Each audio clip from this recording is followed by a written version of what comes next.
So let's go right into how do we save this stuff? What do we do to save our lap? First of all, this is a resin bonded lap. This is a precision aluminum master with a nice rolled edge on it, and they paint it with a resin-based paint with diamond in the paint. That's how they make these things. If you've got one of these things, you may have noticed that after a while they get kind of shiny. They get a weird shiny surface to them, and they start cutting really slow. And whenever that happens, they may even start to throw a little bit of scratches, little cat hair scratches on your stone. And this can start to be really time consuming because the lap's not cutting, they're scratching a little bit. It can be super frustrating, and if you're doing cutting for money, it can start to get costly. Of course, so is buying another $140 lap. So luckily, there's a fast, easy, and cheap way to fix this problem. So they'll cut like brand new. So how do I recondition the lap? And I've done this a lot of times, so I know how it works, and it's really easy as long as you follow the directions, do it this way. So what has happened to generate this glazed, this shiny thing in the first place? And it's a little like machining metal where it gets work hardened. It's kind of like that. So instead of a foam-like fluffy material holding all that abrasive and wearing down to expose the diamond, there becomes a hard, slick surface. And so the diamond wears away, and now you're down to a hard, slick surface, and the stone you're trying to facet is just gliding around on this glazed, hardened resin surface, and it lets the stone slide across and not much more. This particular one has become hard and slick on the surface. You might be able to see that it's kind of shiny.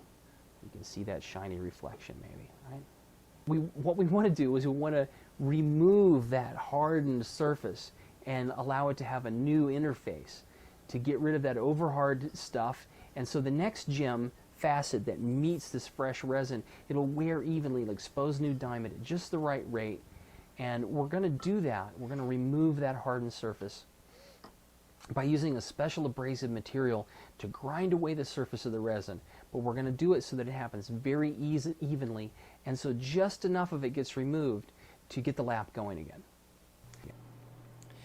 I like to use an upturned bucket in my basin for doing this lap work. The lip on the bottom of the bucket makes a nice catch for the lap. It keeps it stable while you're scrubbing on it and working on it.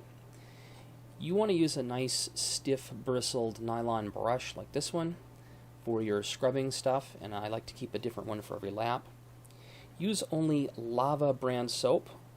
This is a dedicated bar. You keep it in a box, keep it safe from contamination. You don't want any kind of dust or anything on it. Certainly no diamond or any other junk that's hanging around a lapidary shop. Don't use very much water, just a little bit, and scrub the lap at first with the soap itself. Scrub around till you have a good amount of soap, and you'll see already some color coming off. That's the surface that we're removing from the lap. Then use your stiff bristle brush, scrub in a circular motion, and you'll see that pretty quick you'll get some color there. Again, that's the resin that we want to remove, so that's a good thing. You'll notice there's more blue coming off the lap here onto the bucket, and that's all resin, and it does have diamond in it, so you want to wash that stuff away pretty well.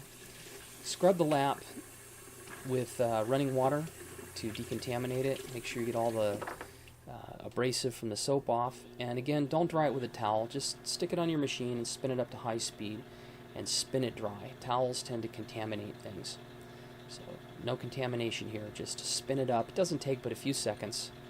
Dries the lap out,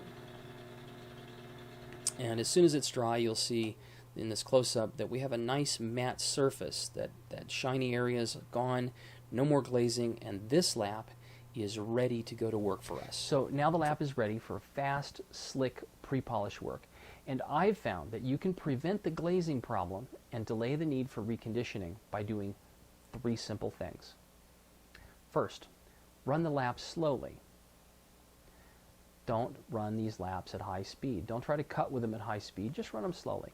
Second, always use plenty of water, lots of water. Resin bonded laps love water. Give them lots of water.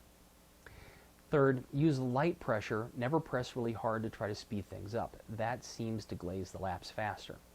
So by going slowly, and I literally change the faceting soundtrack, the music I'm listening to when I'm pre-polishing. You may save the lap, you may save loads of time, you may save both by taking good care of one of the faceter's best friends. I hope this video will save you both time and money, and I hope it'll multiply your faceting fun and protect you from a whole bunch of frustration.